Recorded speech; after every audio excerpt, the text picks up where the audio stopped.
Այսինքն մենք ունենք լրջագույն խնդիր սպառազանում, բայց այս լրջագույն խնդիրը թողած, մեր անվտանգային խնդիրը թողած, որ Ադրբեջանը պահանջում է, սա թողած, դրա մասին խոսք չկա, ոչ մի ձեն ծպուն չկա, ասում են Ադրբեջանի տարածքով մի քանի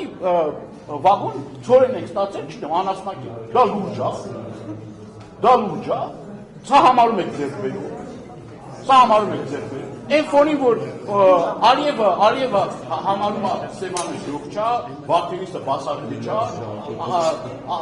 ID քարտեր է բաժանում և այդ ID քարտերը ֆինանսավորում և հովանավորում են Ադրբեջանի իշխանությունների կողմից, սա արդեն կայացած փաստ է, չէ՞, այն ժամանակ ասում են, դե պատպետական մակարդակով Ադրբեջանի իշխանությունները որևէ մի կերպ չեն աջակցում սրան, բայց հետո ինչ պարզվեց, որ Ադրբեջանի մի մեջուկսի պատգամավորը այդ կազմակերպողը ստանում է Ադրբեջանի պետական ֆինանսավորումը, ընդեղ հստակ նշվում են այդ մարդկանց բնակության վայրերը։ Անընդհատ Ալիևը իր հարցազրույցների ժամանակ շեշտում է և հիշատակում է, որ ադրբեջանցիները կգան վերադառնան եւ այլն։